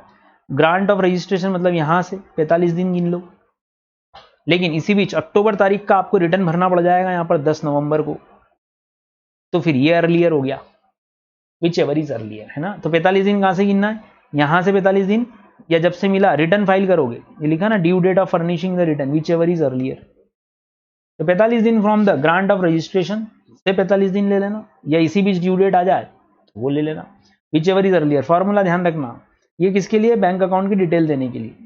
पर आजकल तो अपन ऑनलाइन में तुरंत दे देते हैं, हाँ वैसे तो तुरंत दे देते हैं, पर फिर मान लो किसी ने नहीं दिया हो तो उन्होंने टाइम पीरियड अलाउ कर दिया। ये रिलैक्सेशन किस किस को नहीं है, टीडीएस टीसीएस वालों को नहीं है, जो सीओ मोटो अप्लाई करेंगे उनको भी ये रिलैक्सेशन नहीं है। बोलो भैया, तो बैंक अकाउंट डिटेल फर्निश करने का बोल रहे हैं आपसे, 45 दिन का समय दिया है, एमसीक्यू इसी पे बनेगा 45 दिन, और इस लाइन पे बना देना from the date of grant of registration या due date of furnishing return whichever is earlier. ठीक, फार्मूला ध्यान रखना। ये अपन ने पढ़ी लिया, एक इनएलिजिबल तो बाकी भी इनएलिजिबल हो जाएंगे, एक इनएलिजिबल तो बाकी इनएलिजिबल। चलो फॉर्म नंबर किस में जाएगा, REG 01 में जाएगा, है ना। Provision of rule 9, 10 as it is लगेंगे सारे, ओके। टीडीएस टीसीएस वालों का क्या करें मालिक, जो लोग सेक्शन 51 और 52 में, तो पहले तो अप्लाई करेंगे फॉर्म नंबर 07 में, रजिस्ट्रेशन सर्टिफिकेट इनका भी आएगा 06 में, और कैंसिल होगा इनका 08 में, वहां 05 था कैंसिलेशन का, है ना, यहाँ 08 है।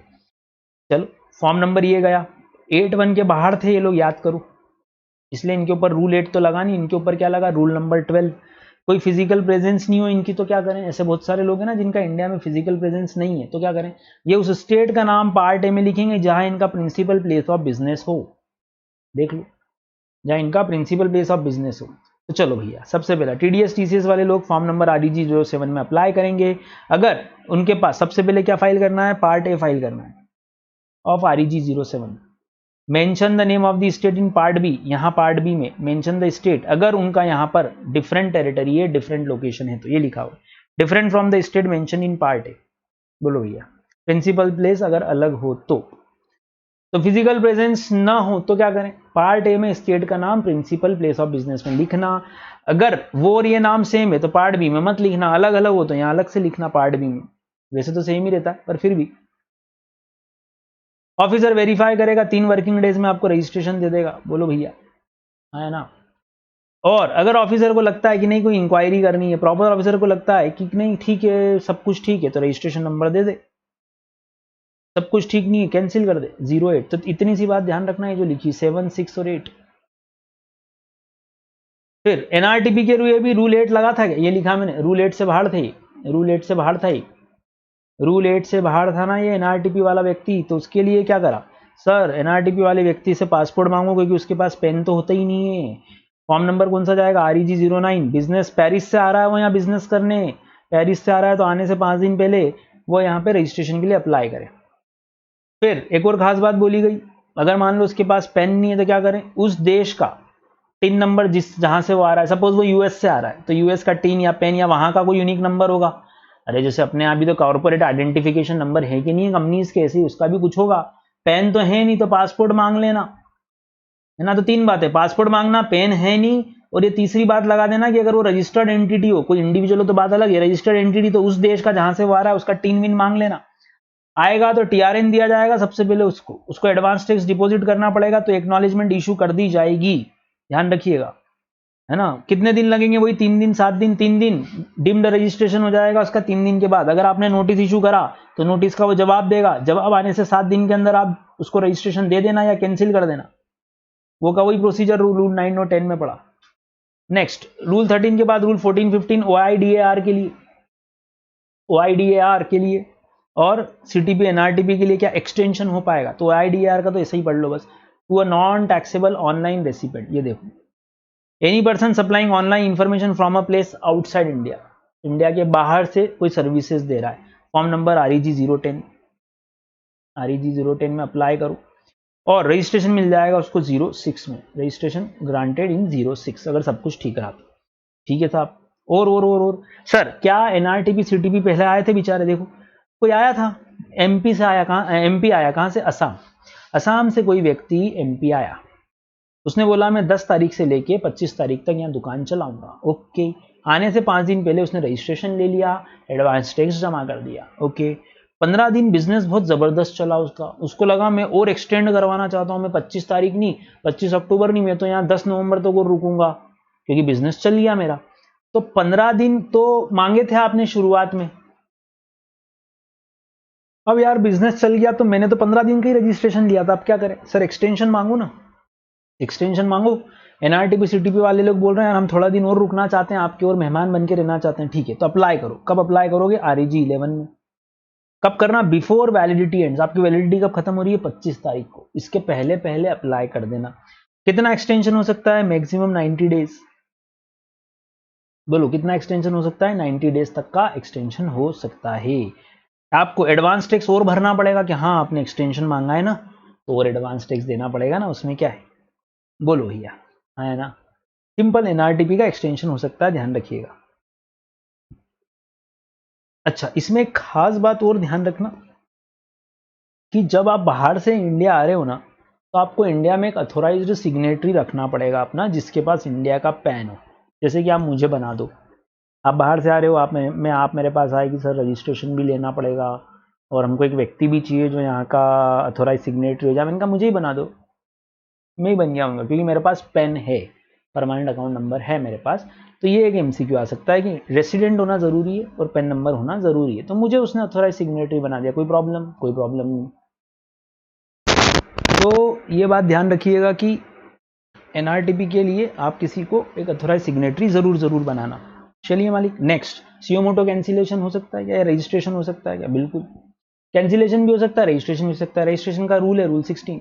ऑफिसर खुद आगे चाहे आगे बढ़ के, मान लो कोई सर्वे हुआ, कोई इंस्पेक्शन हुआ, कोई सर्च हुई, कोई प्रोसीडिंग हुई और उसको ऑफिसर को लगता है आपको रजिस्ट्रेशन लेना चाहिए था, लेकिन आप बदमाश हो, आपने रजिस्ट्रेशन नहीं लिया, तो वो आगे बढ़ के भैया REG 12 में आपको रजिस्ट्रेशन दे देगा।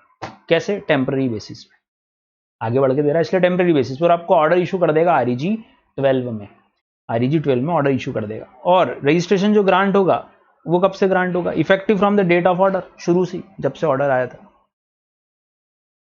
अब जिसको भी रजिस्ट्रेशन दिया गया है वो चाहे तो एक काम कर सकता है, मुझे जबरदस्ती रजिस्ट्रेशन थमा दिया, मैं बोल रहा हूँ नहीं मैं बदमाश नहीं हूँ, ऑफिसर बोल रहा नहीं तू बदमाश बेटा, जानबूझ के तूने है ना रजिस्ट्रेशन नहीं लिया, मैं बोल रहा हूँ नहीं हूँ, वो बोल रहा है, मैंने कहा मैं आपके ऑर्डर से सेटिस्फाई नहीं हूँ, तो देखो 90 दिनों के अंदर मैं चाहूँ तो अपील लगा सकता हूँ। देखो 90 दिनों के अंदर या तो मैं अपील लगा दूं, या 90 दिनों के अंदर मैं ऑफिसर की बात मानते हुए रजिस्ट्रेशन के लिए अप्लाई कर दूं। इसीलिए यहाँ क्या लिखा था? यहाँ लिखा था टेम्पररी दे रहा है, वो चाहता है, अभी तो उसने दे दिया एक बार तो आपको कि ये लो रजिस्ट्रेशन नंबर पकड़ो, और चाहता है आप फाइनल एप्लीकेशन आपकी तरफ से पूरी प्रोसेस करो, आप अप्लाई करो। मैं अगर बोलता हूँ कि तू गलत बोल रहा है, तो भाई वो बोल रहा है जा अपील में जा, अपील में जा। अब मैं अपील में गया, मैं जीत गया तो बात ही खत्म हो गई, मैं हार गया। तो जब से अपील में ऑर्डर पास होगा उसके 30 दिनों के अंदर मुझे फिर से रजिस्ट्रेशन के लिए अप्लाई करना पड़ेगा। तो पहली बात, उसने मुझे जबरदस्ती थमा दिया, उससे 90 दिनों में मैं अपील में जाऊं, अपील में मैं हार गया, तो जब अपील में जहां मैं हारा, जैसे हाई कोर्ट में हार गया, तो हाई कोर्ट जिस दिन ऑर्डर पास करेगी उससे 30 दिनों के अंदर मैं अप्लाई कर दूंगा। बस ये सब लिखा हुआ है यहाँ। बोलो भैया, है ना। और रजिस्ट्रेशन कब से मान लिया जाएगा? जब से ऑफिसर ने दिया था तब से ही मान लिया जाएगा। नेक्स्ट, कुछ केसेस में UIN दिया जाता है, यूनिक आइडेंटिटी नंबर। ये किसको दिया जाता है? REG 13 में दिया जाता है। ये किसको दिया जाता है? जो कुछ स्पेशल एंटिटीज है, जैसे कि एम्बेसडर्स, राजदूत होते हैं अलग अलग देशों के, उन लोगों को यूनिक आइडेंटिफिकेशन नंबर दिया जाता है टेम्पररी बेसिस पे। तो REG 13 में उनको UIN दिया जाएगा एज पर सेक्शन 25(9). ठीक है साहब। और ये जो अप्लीकेबिलिटी होगी उसकी टेरिटरी ऑफ इंडिया में ही अप्लाई करेगा। खैर वो भारत के बाहर यूज करके करेगा भी क्या, भारत का UIN है तो भारत में ही अप्लाई करे, है ना। और इसकी परमिशन किससे लेनी पड़ती है? Ministry of external affairs. सोचो सोचो सोचो, मैं अमेरिका का राजदूत हूं, मिस्टर टॉनी दिल्ली के मार्केट में जाके चांदनी चौक में, है ना, गुड्स खरीदने गए। अब वो चूंकि एम्बेसडर है, अपन वो मेहमान है, अपन उनसे GST नहीं लेना चाहते, तो गवर्नमेंट ने उनके लिए एक सिस्टम बनाया कि भैया टॉनी जी आप हमारे मेहमान हो, हम आपसे GST नहीं लेंगे, है ना।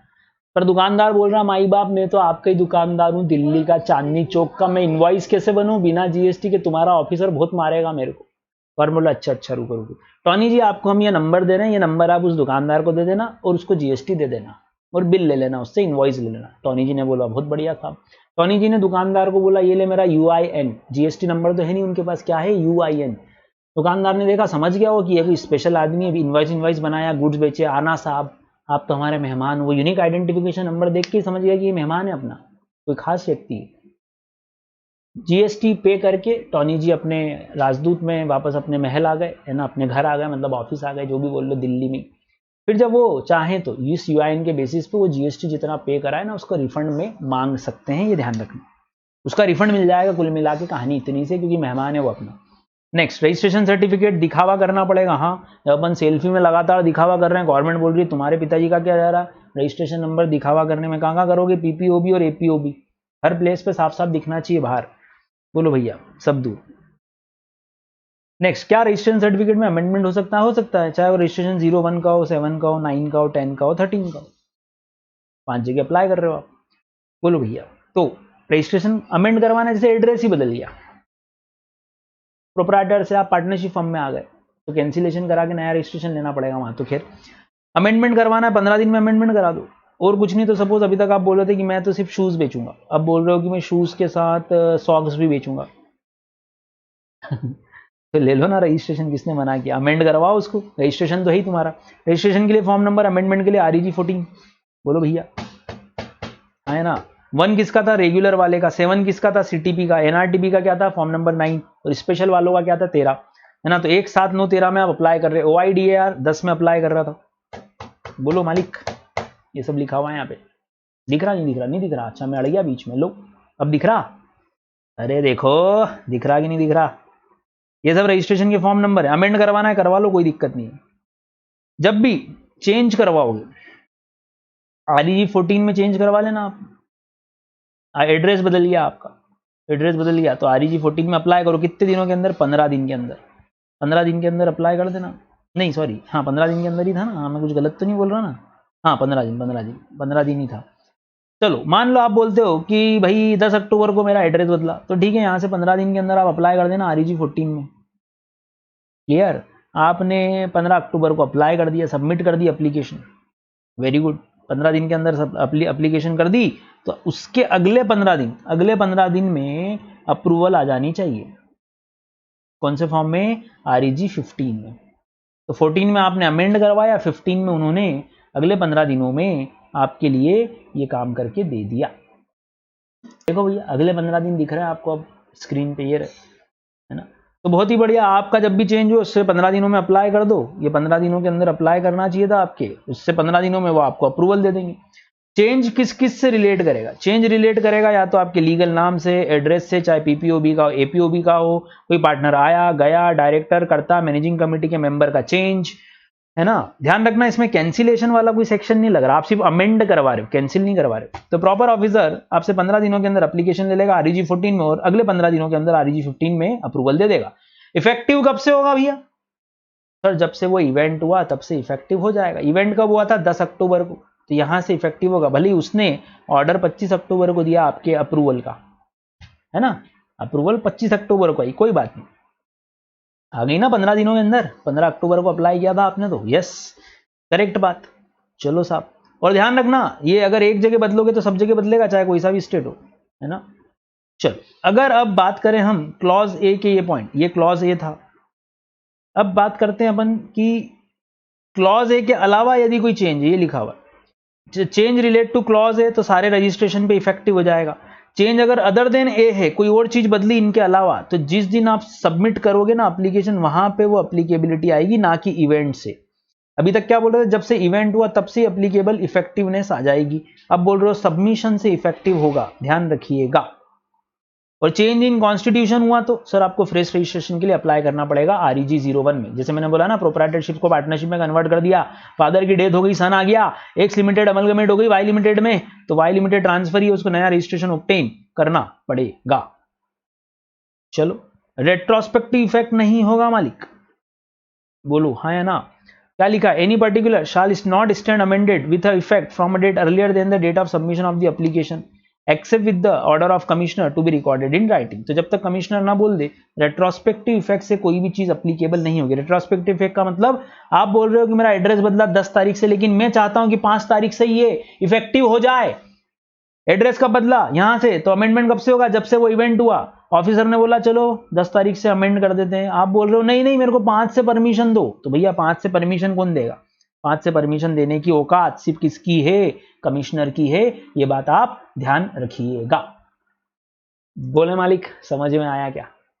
है ना। चलो, फिर अगर आपको कोई नोटिस आ जाता है, वो REG 14 आपने फाइल किया, वो इनकम्प्लीट है, इनकरेक्ट है, तो वो REG 3 में आपको नोटिस दे देंगे, है ना। ये नोटिस इशू कर दिया, ये देख लो, ये नोटिस इशू हो गया, REG 14 आपने फाइल किया 15 दिनों के अंदर, उन्होंने नोटिस इशू कर दिया, नोटिस के रिप्लाई दो आप 7 दिनों में, विद इन 7 डेज। वही REG 4 वाला प्रोसेस लग गया फिर से। सेटिस्फैक्ट्री है तो अमेंडमेंट इफेक्टिव, सेटिस्फैक्ट्री नहीं है तो रिजेक्ट द एप्लीकेशन अंदर REG 05 का, वही जो आगे पढ़ा था। अगर आपने 15 दिनों के अंदर कोई एक्शन नहीं लिया, जैसे ये हो गया, उसने एप्लीकेशन दे दी थी 15 अक्टूबर को, अगले 15 दिन में आपको कोई ना कोई एक्शन लेना चाहिए था और आपने कोई एक्शन नहीं लिया, तो बताओ क्या होगा सर? ऑटोमेटिकली अमेंडेड मान लिया जाएगा, ऑटोमेटिकली अमेंडेड मान लिया जाएगा। मालूम था ये तो अपने। चलो नेक्स्ट क्वेश्चन, क्या हम application for cancellation of registration rule 20 में अप्लाई करेंगे? उसके लिए सेक्शन लगता है सबसे पहले कौन सा? 29। उसका भी सबसेक्शन 1 और सबसेक्शन 2 मैंने लिखवाया था ये सब। सबसेक्शन 1 क्या है? रजिस्टर्ड पर्सन सीओ मोटो अप्लाई कर रहा है। सिचुएशंस कहां दी हुई है? रूल 20 में। वापस से सर मैं हाथ जोड़ के जैसे रजिस्ट्रेशन लेने आया था वैसे ही रजिस्ट्रेशन कैंसिल कराने जा रहा हूं कि प्लीज मेरा रजिस्ट्रेशन कैंसिल कर दो। रीजन ये रहा पहला, जिसको रजिस्ट्रेशन दिया गया था, है ना, अब registered person other than a person to whom registration has been granted under rule 10, जिसको यूआईएन दिया था, वो लोग भी रजिस्ट्रेशन कैंसिल करा सकते हैं बिल्कुल। और प्रॉपर ऑफिसर भी रजिस्ट्रेशन कैंसिलेशन की एक्शन ले सकता है। एक होता है आपने डिफॉल्ट किया इसलिए वो रजिस्ट्रेशन कैंसिल कर रहा है, तो दो सेक्शन हो गए। 29(1) registered person suo motu, situations are given under rule 20। तो इस थोड़ी सी बात को समझो। ये देखिए, ये डायग्राम हमने क्लास में बनाया था कि सेक्शन 29(1) में एक रजिस्टर्ड पर्सन सीओ मोटो या एक डिपार्टमेंट सीओ मोटो एक्शन ले रहा है। सर्कमस्टेंसेस रूल 20 वाली हैं। क्या क्या गलतियां हो रही हैं? 3 अलग अलग situation, first point, second point, third point. पहला, आप खुद अप्लाई क्यों कर रहे हो? सर बिजनेस डिसकंटिन्यू हो गया। ओके सर, बिजनेस पूरी तरह से ट्रांसफर हो गया, इंक्लूडिंग डेथ भी एक रीजन हो सकता है। ओके सर, अमलगमेशन हो गया, डीमर्जर हो गया, या पूरी तरह से otherwise business is disposed of. 5 reason वापस से सर, वापस से sir, discontinuance, death, including transfer, business का किसी भी मैनर में, अमलगमेशन, डीमर्जर और डिस्पोज ऑफ, किसी भी मैनर में बेच दिया। बिजनेस का कॉन्स्टिट्यूशन ही बदल गया, आप प्रोपराइटरशिप से पार्टनरशिप पे आ गए, अप्लाई करो, प्रोपराइटरशिप वाला कैंसिल कराओ, पार्टनरशिप वाला REG 01 में फिर से अप्लाई करो। और डिपार्टमेंट वाला भी कब कर देगा? Taxable person who is no longer liable to be registered, एक ऐसा व्यक्ति जो पहले लायबल था अब लायबल ही नहीं है। इसमें वॉलंटरी वाले को कवर नहीं करेगी, वॉलंटरी वाला व्यक्ति यहां कवर नहीं होगा रूल नंबर 20 में। क्लियर है मालिक? बोलो भैया, बोलो दादा। फिर आता है 29(2). 29(2) की सिचुएशंस क्या है? 29(2) बोलता है कि कंपलसरीली आप डिफॉल्ट करोगे तो आपका रजिस्ट्रेशन कैंसिल कर दिया जाएगा। यहाँ क्या था? 29(1) बोलता है रजिस्टर्ड पर्सन सीओ मोटो खुद ही अप्लाई कर रहा है या डिपार्टमेंट खुद ही चेंज कर रहा है। इसमें डिफॉल्ट नहीं था अभी तक, कोई गलती त्रुटि कानून तोड़ना नहीं था। अब यहाँ कानून तोड़ रहे हो। क्या क्या? आपने फ्रॉड, विलफुल मिसस्टेटमेंट या सेपरेशन किया, या फिर वॉलेंटरी रजिस्टर्ड वाले व्यक्ति ने 6 महीने तक बिजनेस ही शुरू नहीं करा, ये मैंने पढ़ाया था आपको। रजिस्टर्ड पर्सन ने लगातार 6 महीने तक रिटर्न फाइल नहीं करे, कंटिन्यूस 6 महीने तक रिटर्न फाइल नहीं करे, या कंपोजिशन स्कीम वाले ने लगातार 3 टैक्स पीरियड तक रिटर्न फाइल नहीं करे। वापस से, जिसको रेगुलर स्कीम वाला होता है उसको मंथली रिटर्न्स भरने होते हैं, आपको मालूम है। तो 6 महीने लगातार उसने मंथली रिटर्न फाइल नहीं करे, ध्यान रखिएगा। और 3 कॉन्जिक्यूटिव टैक्स पीरियड तक, ऐसा व्यक्ति जिसने सेक्शन 10 ले लिया था, कंपोजिशन ऑप्ट किया था, उसने लगातार 3 टैक्स पीरियड तक रिटर्न फाइल नहीं करे। और ऐसा व्यक्ति जिसने रूल 21 का कंट्रावेंशन किया, ये रूल 21 लिखा हुआ है, रूल 21 का कंट्रावेंशन हो गया। रूल 21 में आपका कंट्रावेंशन का नेचर तो समझा रहा हूं मैं 1 मिनट, लेकिन उससे पहले एक चीज और देख लेते हैं अपन। यहाँ पे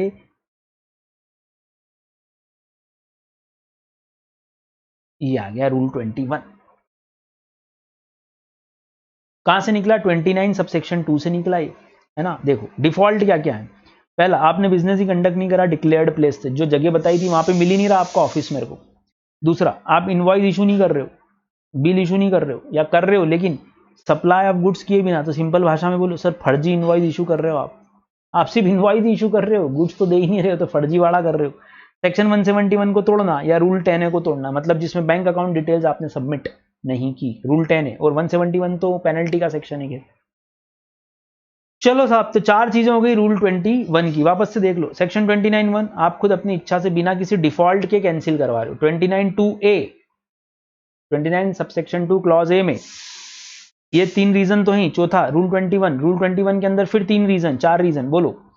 प्रॉपर प्लेस पे आप मिल ही नहीं रहे हो, प्लेस ऑफ बिजनेस ही गलत बताया, 171 की गलती, रूल 10A की गलती, या आप इनवॉइस इशू कर रहे हो विदाउट सप्लाइंग द गुड्स, लिखा ना WO, without supplying the goods. ठीक है साहब। 29(2) क्या बोलता है, लगातार 3 कॉन्जिक्यूटिव पीरियड तक कंपोजिशन वाले ने रिटर्न फाइल नहीं किए। फिर cancellation does not affect any obligation prior to cancellation, वो तो हम जानते थे 29(3).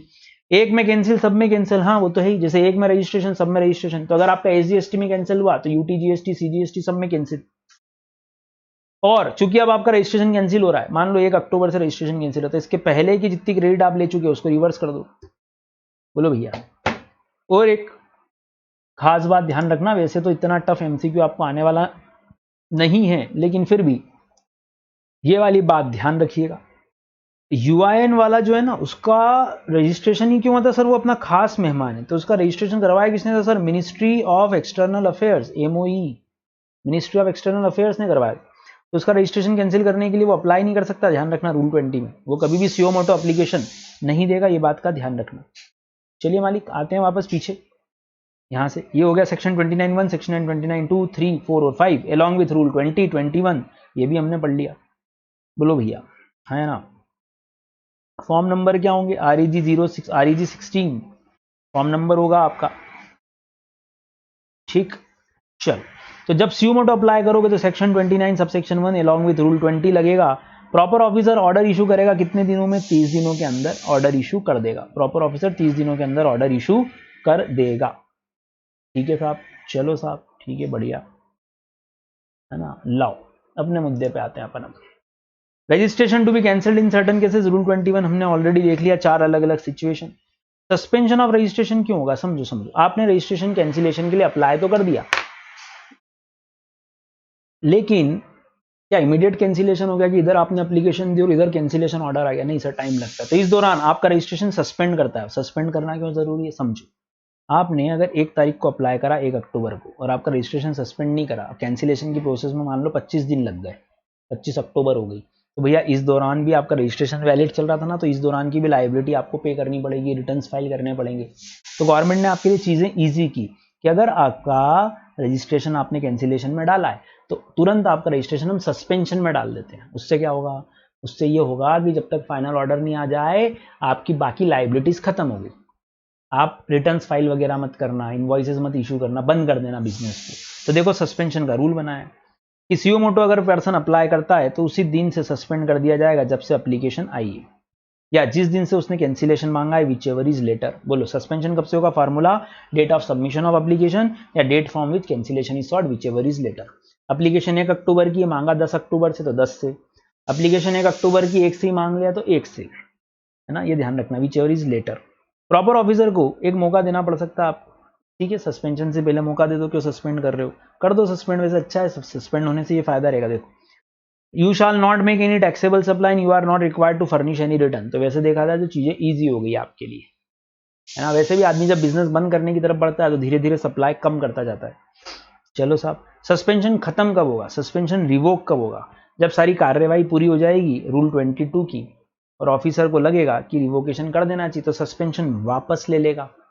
आपने कैंसिलेशन डाला, उन्होंने सस्पेंशन इशू दे दिया, सस्पेंशन वापस लेंगे आपसे वो, तो सस्पेंशन को रिवोक किया जाएगा, और जिस दिन से सस्पेंशन आया था उसी दिन से वो रिवोक है। जैसे आपने 1 अक्टूबर को अप्लाई किया, सस्पेंशन ऑर्डर आ गया था मान लो 5 अक्टूबर को कि यहां से आपका रजिस्ट्रेशन हम सस्पेंड कर रहे हैं टिल फाइनल प्रोसीडिंग्स, तो रिकैंसिलेशन भी कब से होगा, यहीं से होगा वापस से, कि आपको इफेक्टिव करना है तो रिवोकेशन भी 5 अक्टूबर से वापस लो।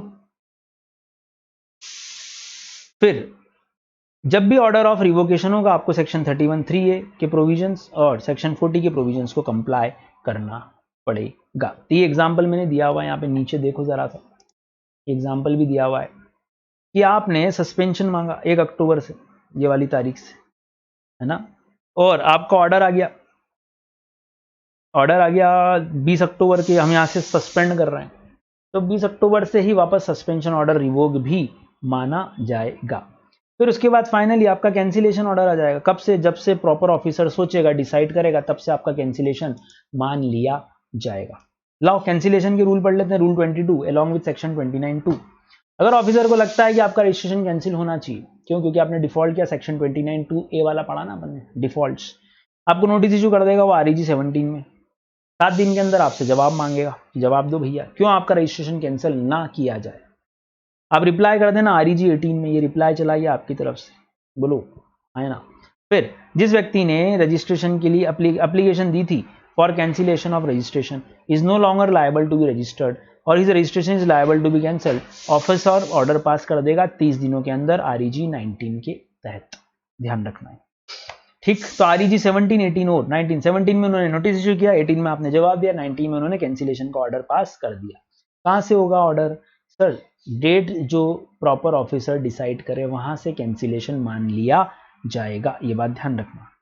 ये लिखा 30 days from the order of reply या 30 days from the date of application, दोनों में से एक होगा, या तो जब से ऑर्डर आया तब से,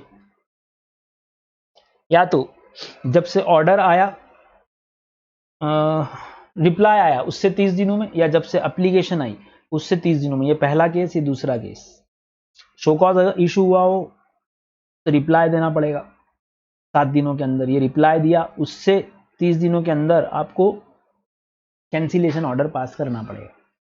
अगर रिप्लाई सेटिस्फैक्ट्री है तो प्रॉपर ऑफिसर प्रोसीडिंग ड्रॉप कर देगा और REG 20 में एक ऑर्डर पास कर देगा, बोलो भैया। तो REG 19 में ऑर्डर विद इन 30 डेज थी एज सबमिटेड अंडर रूल 20। दो अलग अलग केसेस चल रहे हैं, एक नॉर्मल केस 20 वाला, ये वाला, ये रूल 20 जिसमें ऑफिसर बिना डिफॉल्ट के ऑर्डर पास कर रहा है ना, ये ध्यान रखना। और नोटिस इशू करने का मतलब क्या, जब उसको लगता है कुछ गड़बड़ है, रीजन टू बिलीव है उसके पास, तो फिर आपसे वो रिप्लाई भी क्लेम करता है। ठीक है, तो फॉर्म नंबर 17, 18, 19, 20 4 ध्यान रखना। चलो साहब हो गया ये, है ना। और कैंसिल द रजिस्ट्रेशन, ये रहा कैंसिल द रजिस्ट्रेशन। डेट वो खुद डिसाइड करेगा, इस बात का ध्यान रखना। क्लियर। अगर किसी व्यक्ति ने रिप्लाई किया नोटिस का, कब, जब उसने कंट्रावेंशन किया था 29(2) में, पढ़ा ना अपन ने, पेंडिंग रिटर्न्स और पेमेंट ऑफ टैक्स, उसको ये सब फाइल करना पड़ेगा, तो फिर आपकी प्रोसीडिंग ड्रॉप हो जाएगी। अगर आपने डिफॉल्ट करके कैंसिलेशन हो रहा है तो आपको पुराने सारे पाप खत्म करने पड़ेंगे, तब जाके वो ऑर्डर पास होगा और प्रोसीडिंग ड्रॉप होगी। Next, revocation of cancellation of registration, ये रूल चाहो तो पढ़ लो या मत पढ़ो, जैसी इच्छा, देख लो इधर ऐसा है ये। तो आपने पहले अप्लाई करा 1 अक्टूबर को, उन्होंने 3 अक्टूबर को आपका रिवोकेशन का ऑर्डर पास कर दिया, 25 अक्टूबर को बोल रहे हैं हमें रिवोकेशन कैंसिल करते हैं और अब फाइनल प्रोसीडिंग की तरफ बढ़ेंगे हम, तो क्या बोला गया, देखो आपसे वो क्या मांगेंगे। अगर वो गलती ये हुई है कि मान लो आपने रिटर्न फाइल नहीं किया, तो बोलो क्या करोगे। नोटिस आ जाएगा आपने 6 महीने लगातार रिटर्न फाइल नहीं किया, 3 टैक्स पीरियड होगा और आपने रिटर्न फाइल नहीं किया, तो नोटिस इशू कर देंगे।